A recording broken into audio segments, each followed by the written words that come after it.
Hi everyone. I'm reorganizing myself here. It's been a while since I've been on for live upstairs, and I was trying to remember where everything went. So I think we're pretty much in place of where we need to be right now. I'm going to just pop over here and make sure that I've got the live chat showing so I don't miss anything. Yes, I can see you all. Hey Liz, how are you there? Maureen, it's cold there this morning. You think you need a shawl. We're the same here. It's like it was very, very cold in Ireland last week, like much colder than it normally is this time of year. And I actually found it almost a little easier because it was bright and crisp, a good bit below freezing. And then at the end of the week, it got warmer, but really, really damp. And I felt so cold. So I do find that it gets, when you've got a little bit of dampness, it feels a million times colder. Alison, hello from Scotland, and you're probably the same in Scotland. I suspect you kind of tend to suffer from the same kind of weather, that like the temperature isn't as cold as you would think it's going to be, but that dampness just gets into you. But this is the first live of the year. I hope you've all had a good start to 2025. We have been very, very busy here, like busier than we expected. And a lot of it you won't immediately see because it's forward planning for the months that are to come. But rest assured, there's a lot of very interesting things coming down the line. But fortunately, we get to share the first really exciting thing with you this evening, which is our mystery shawl knit along, the Burn shawl.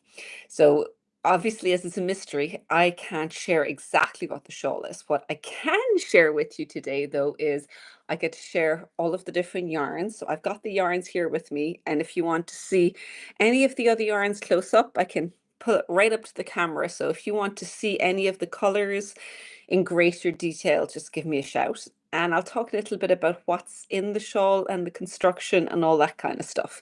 So hopefully it'll give you a little bit of reassurance going into a mystery knit along. If you've perhaps never done one before and it seems a little daunting, or if you've done one and it didn't turn out the way you wanted it to, I try to give just enough information about what it's going to be that you know if it's going to be in your ballpark. Because I know perhaps there's certain things that you know you won't like. Maybe it's a yarn weight or maybe it's a particular stitch style. But if it's something that you feel that it's beyond your capacity, then I will suggest that a mystery knit along is a really, really good way of trying something new. Because it was fantastic last year.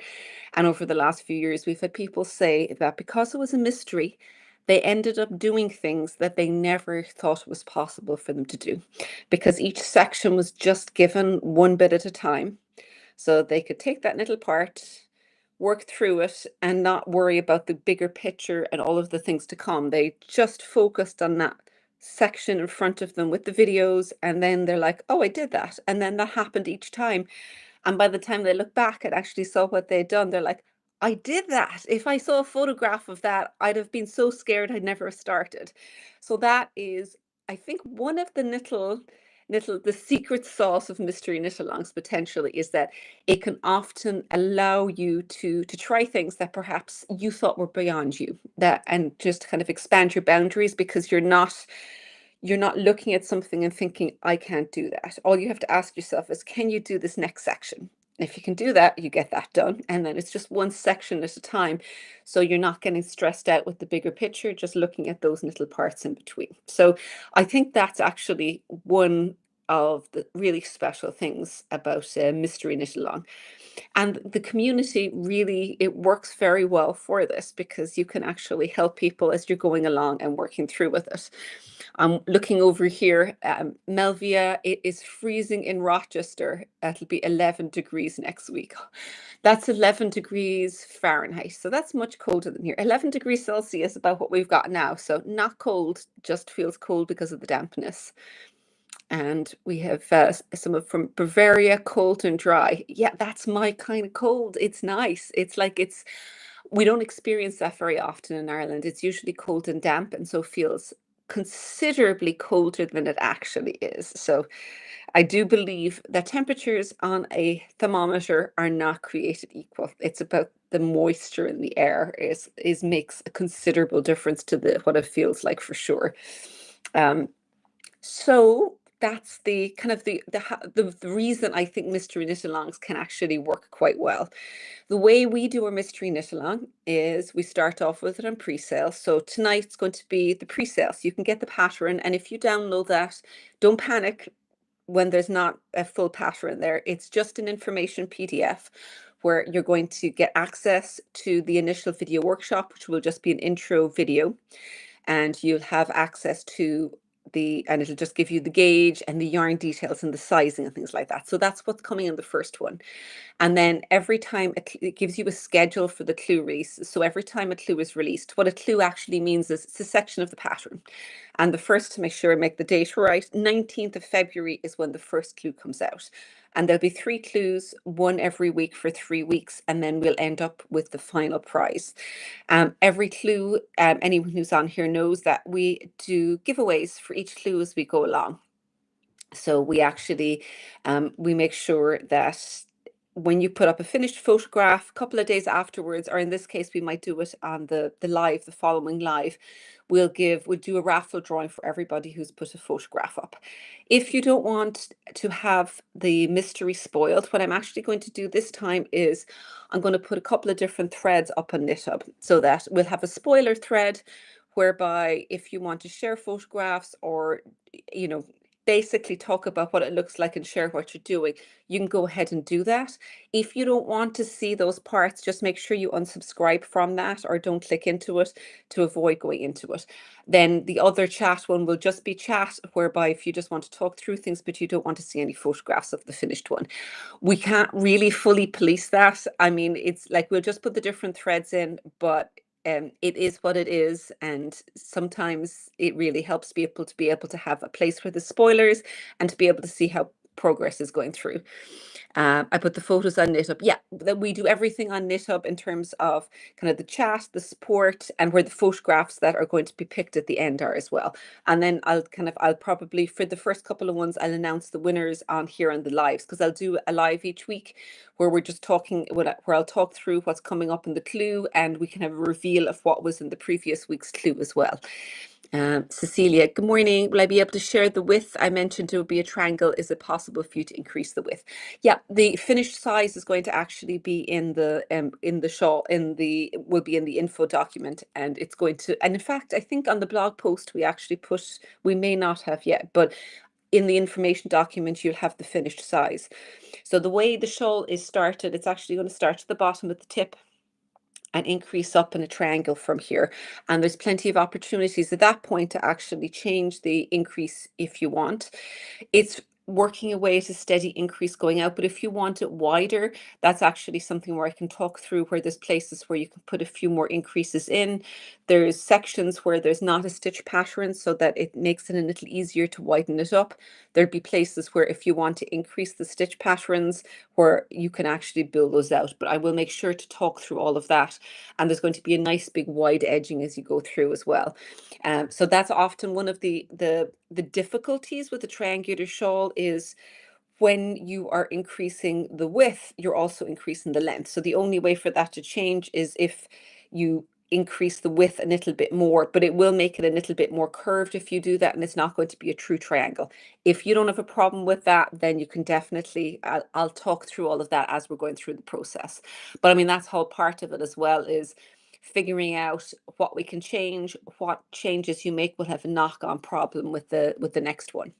So the other big thing with this shawl is something that I haven't done for a shawl knit along before. For the last few years, we've had some fluffy yarns. We've had, like, cumulus and some caprito mixed. Sometimes it was mixed in with, the other time we had lacing, we had edging, or we had alternating through it. We have no fluff in this. There's just a single color.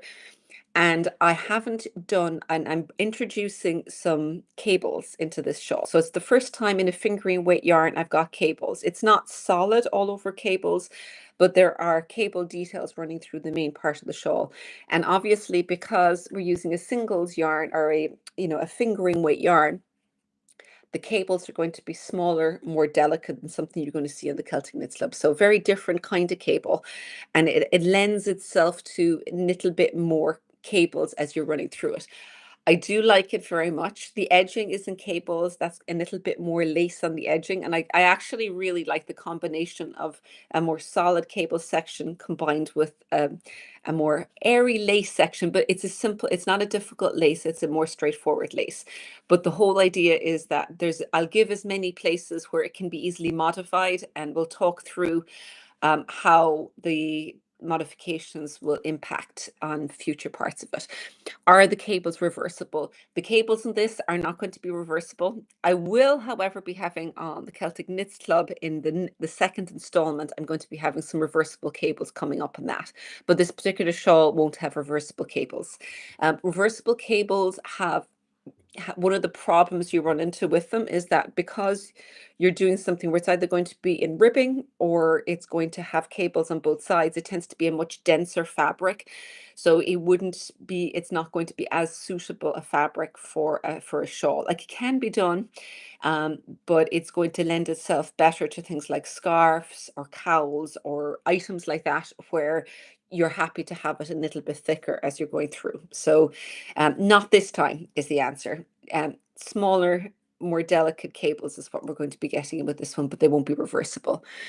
Um, Lynn, it's down. You're in Canada, and it's going to -30 Celsius for the next few days. I can't even process that because I've never experienced those kind of temperatures. Like, never, ever experienced anything. But I think the coldest we've ever had here was a few years ago, and in Celsius, -10, -11, -12. That's about it. And I've never gone below that. And in fact, once you hit that in Ireland, things stop functioning because nothing is designed to withstand that. Everyone's water pipes freezes. Um, you can't even clean the window of your car. Yeah, there's knock-on problems that I'd never anticipated when you hit those kind of temperatures. Um, I'm looking here. I don't think I've missed any other questions. If you've got more questions, just pop them on up there. I'll answer them as best I can as we're going through. But what I am going to do now is I'm going to share some of the yarn colors with you. So we've got 3 different yarn types that we're putting up in the kits. Each kit will need 2 skeins of a fingering weight yarn. There'll be a little bit more, I think it's about 640 meters, I think was the total. They might be in yards, is the total for it, which means that 2 skeins will do, and you will have some left over. So if you want to make it, yeah, because most of these are 366 meters. So it means that if you want to make it a little bit bigger, particularly like the edging and things like that, you should comfortably have a bit of yarn to extend that a bit. If you want to make it a lot bigger, then you probably want a 3rd skein. But for a little bit of variation in the sizes, then just the 2 skeins should do you. So the first option we have is our Life in the Long Grass singles. I'll pull up more colors here, but these are what we're looking at here. So that's a merino. It's a superwash single. It's a very interesting yarn. Like, you may have experienced this before, whereas when you think of singles, normally they're very delicate and they don't have a lot of structure. Whereas these are slightly felted, and so they've got quite a fatness to it, a robustness. They like to be knit a little bit more loosely. They still fill out and they don't look gappy or like they've been knit too loosely. So it's a yarn that works particularly well for shawls and for knitting and knitting more loosely. They still have enough structure that I find the cables show up quite nicely in them. And best of all is that Life in the Long Grass has got this phenomenal range of colors. So I'm going to just pull a few of these up here to give you an idea of the first. Please don't make me say all of the different color names. I know a few of them, and then a lot of these are ones that we've just gotten in for stock. Like this one on top here, I recognize because this was one we've had in stock before. This was Mint Grove, which is a favorite of mine. It's kind of a very delicate green with little flecks of gold running through it.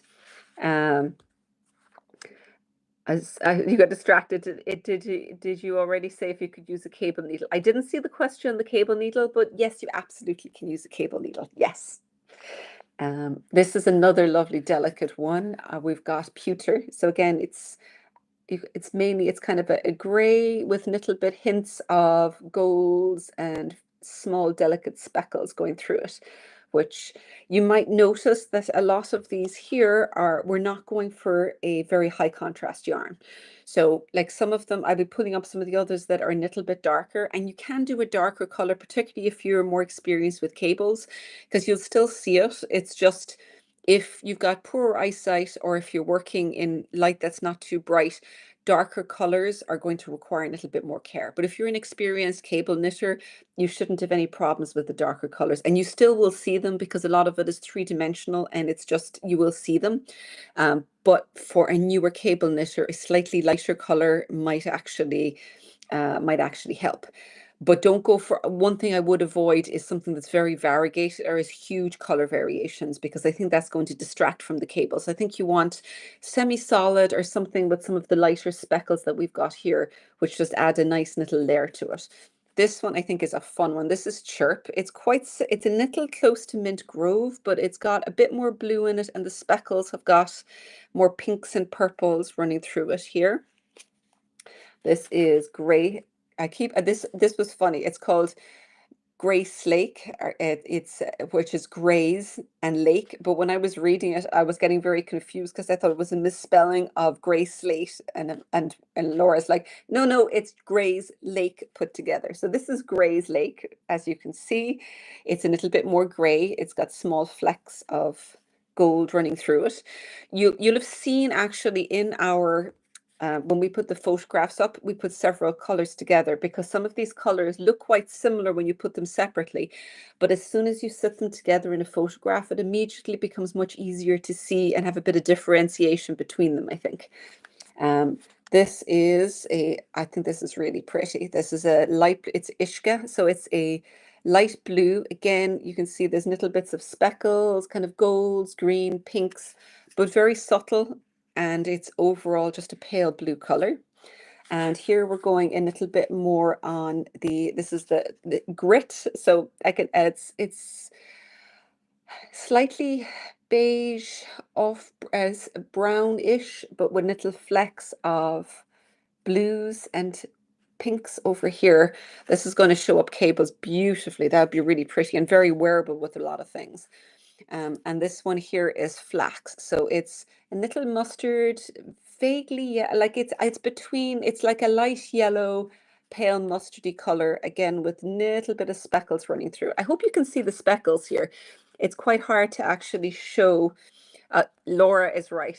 She's pulled me up. I always say beige, and it's really more of a sand color. Yeah, the grit, she's totally right. This, I think, sand is a much truer name for this, and a much nicer name, if I'm honest. So there's a few more over here that are a little darker. Oh, there's one more light one. This is such a cute purple, very pale purple lilac color. And this is called Crush. And oh, it's gorgeous. I have a terrible time with these because every time I pick up a new color, I'm like, ooh, this one's another nice color. Laura, Crush is your favorite. That does not surprise me. Laura is a big lilac person. So we've got a few of the slightly darker shades here, which are lovely rich. So we've got Plum, and here is Heath Star, which I think is just a gorgeous green. I am a sucker for greens. And this one is Storyteller. So this is gorgeous. This is blues, and yeah, I would love a sweater in this color actually. It's greens and blues and golds, and you can see the top of it in particular there has got some great color variation going on. So these ones are all that's the Life in the Long Grass ones. So when you get a kit, you'll get 2 of those and you'll get a bag that goes with it. I believe, Laura, can you correct me here? But are we doing a new bag with the knit along? I think we might be, that we've got a new project bag that we got in, that the first people to get it are going to be in the knit along. Yes, I thought so. I was afraid for a second that I was imagining it. So that's another lovely, lovely bonus, is that we're going to have, if you've got the bag down there, Laura, and you want to run up with it, feel free and we can share it. Monica, are the kits on the website? 8 o'clock, 8 p.m. Irish time tonight. So about just over 3 hours from now, they will go live on our website. If you're in our newsletter, you will get You'll get a newsletter reminder at 8 o'clock tonight so that you won't miss it. So that is all of the Life in the Long Grass colors. Oh, thank you, Laura. Thank you. Thank you. So this is the brand new bag that you'll get if you get a knit along. If you get a knit along kit, so it's a larger size project bag, so it's actually big enough to also hold a sweater in, and it's in one of our brand new colors. So this lovely, great magenta pink, where you'll find me knitting. So this is the bag that you're going to get, and you'll be the first ones to get it in this color for the knit along. So another extra for the knit along. So Life in the Long Grass is the first yarn option. Second two ones are Darny is number 2. So there's a couple of different colors in Darny. This is the pale blue color. This is a woolen spun yarn. It's fingering weight. It's got a little bit more body than the Life in the Long Grass. So if you're newer to cables and you want something with a bit more grip, Darny might be a little bit more forgiving to you, because it will hold a little bit more, because it's grippier and it's woolen spun. And when you wash it, it blooms a little bit more. So again, it'll hide stuff. If you've got loose stitches and things like that, a woolen spun is going to hide it for you. So the two options we have in that, or the light blue and the oatmeal color. So these would be the two. Again, we stuck with lighter colors to be able to show the shawl off. And then the final option we've got is where are we? It's our luxury end. I'm going to make a little mountain of them here. It's Fino. So I'm knocking stuff off here. So Manos to Uruguay is the Fino yarn. Some of them have a little bit more variation in colors, but generally speaking, they're semi-solids. And this one is a mix. I'm trying to remember the blend. It's silk and merino, but it's 70% merino, 30% silk. It is also a single ply, kind of more of a felted feel to it. Very, very, very soft. So this does have a gorgeous feel. When you actually knit with this, it blooms up quite a bit as well. So we've got a few different colors in this. This is the one, I think it's topsy-turvy. So this is kind of a mustard yellowy color. This is a very cute little one, a corsage. Again, it's kind of got purpley pink colors. Here we have a gray, it's the silver teacup. So you can see this here. And again, these are all hand dyed, so there's going to be a little bit of variation as you run through them as well. So as you go from one to another, you want to give a good stretch where you blend the two together. This has got a little bit more variegation going through it. If you can see this here, this is our watered silk, but not all of them will have that. This particular one does have like whites and grays and that light kind of turquoisey blue running through it. If you're more of a darks person, then Admiral is going to be your friend. Again, newer cable knitters, something as dark as this is going to be a little trickier because it'll be harder to see your stitches as you're working. I think it'll work fine in terms of what it looks like when you're finished, but do bear in mind that if you're newer to cables and you want to be able to see your stitches, then you'll need to keep an eye on that. This is the Flame, which has got gorgeous deep red. And here's our Poison color, which has kind of got browns and oranges running through it. So I think I have exhausted all of the options here. So Fiona, would the teal with speckled darny be available in the kit? We could, yeah, because that's another thing, a good point to make is if there's a particular yarn that we haven't put them into kits, but you'd really like to do it, send us on a message, and if we've got them in stock, we'll just basically be able to substitute one out for the other. Now, the Life in the Long Grass, we have some stock of some of the colors, but we don't have extensive stock, so we'll be putting some custom orders in for Life in the Long Grass, but they are extremely quick to get things out. So it will come out, it basically within a week, you should still be able to get it. So it won't be a very long wait. Cecile, if you have one skeins of the choices, can you order just one other skein? Absolutely. Yep, no bother at all. If you put in the notes what dye lot you have, if we have the same one, we'll match it. Obviously, if it's a hand dyed one, that's not going to be the case, and you'll just be able to alternate as you go through. So yeah, so basically, we're very happy. Sorry, I've dropped yarn down here. We're very happy to be able to accommodate as much as is reasonably possible, within reason. So, and actually, speaking of shipping and all things shipping, I should probably note, and some of you may be aware of it, that because of the weather last week at the start, we had a couple of days of snow, which we don't get very often here. And all of the post in Ireland goes through one main sorting office up in Portlaoise. So our bags get collected, they get passed through a little island sorting office, and they get sent up the country.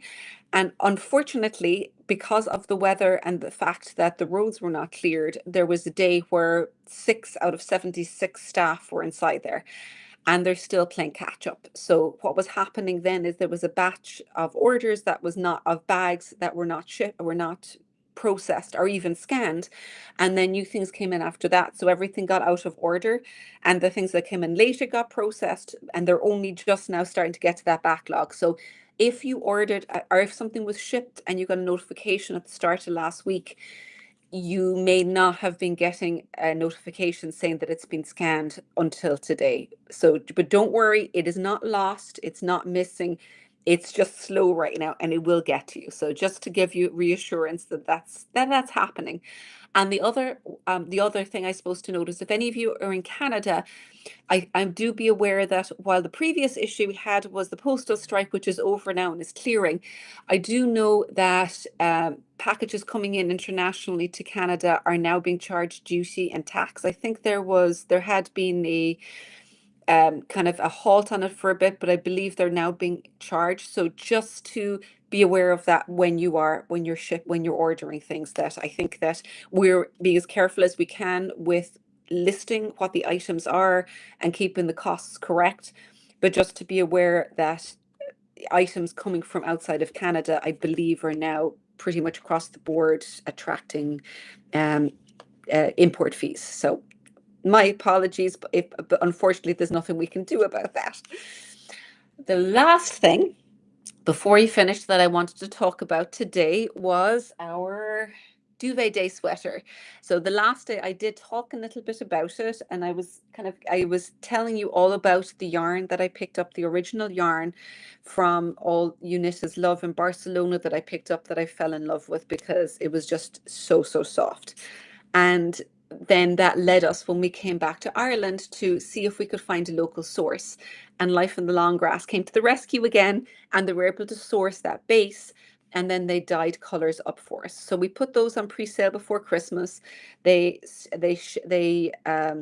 processed or rather I should say, they started dyeing last week and this week, again delayed by the weather, and we're waiting for the box to come. So we're actually in the same situation as everyone. It got shipped to Monday. It's literally about 40 minutes down the road, and the box still hasn't arrived with us. So the second those arrived, fingers crossed, and anyone who has put on a pre-order, the last of those we would hope to get out tomorrow if that box arrived, or else Monday. So yeah, just keep an eye out for your inbox. You'll get an update when that comes. If you haven't gotten it and you want to take a look at a few of the colors, I just have a couple here for you. We've got, this one is Time. It looks very light and creamy, but you can see there's just tiny little flecks of the green running through it. And this is the contrast color that we've used, which is a Cumulus Fiberspace Cumulus, which is an alpaca silk blend that is super soft, heavy laced weight, and that's for the drop stitches. But like, the two things with this are that the yarn is luxuriously soft to touch, and it knits up really quickly because of the fact that the yarn is quite fat, and you can knit it very loosely. So it knits up really fast. So for this, we've got the yarn kits, we've got a workshop, or we've got a pattern, whichever you prefer. And the other color, I've got another color here. Laura may have to jump in terms of the here we go. Laura, what's the name of this color? Because I am terrible. This is the fig that goes with it, but this isn't the pewter. This is the pewter color, where it's gray with little flecks of pink through it, and you can see that's why we ended up with the fig. So we tried to find any bits that had small flecks and find a contrast color that really picked those up really nicely. And I'm just spotting here as well. Elaine was asking, what's the experience with shipping to the US? Any chance shipping would go out quickly? Yeah, shipping to the US under normal circumstances is really fast. That, like, when an order comes in, if the item is in stock, we'll get it out usually we try to get it out by the next day, not over the weekends, except for pre-order items that need to be custom dyed. Um, because there's been a slight slowdown, there might be a couple of extra days with things going out, but like generally kind of 5 to 10 days is what you're kind of talking about for most US orders, I think, going out. And now I think I may have almost talked myself out. Oh, wait, there's another question there. Um, can Stacy was asking, can both Darny colors be ordered so you can make two? Absolutely. So with the yarn, what we actually do, if you haven't got a kit from us before, we sell things that are just yarn kits, which means that you'll get the yarn and you'll get a bag with it. So it's priced, basically you get the bag for free when you order it like that. If you don't want the extra bag and you just want the yarn, we've got Darny listed on our website. So you can go ahead and just add 2 other skeins of Darny as well. Or you can go ahead and order 2 yarn kits. And because we keep our patterns separate and workshop separate, what that means is you're not paying for an extra pattern when all you want is the second yarn kit. So it makes a lot of sense to me, particularly if you think that you want to knit it a couple of times. There's no reason why you should be paying for the pattern or for the workshop multiple times. Ooh, and there's one thing that I have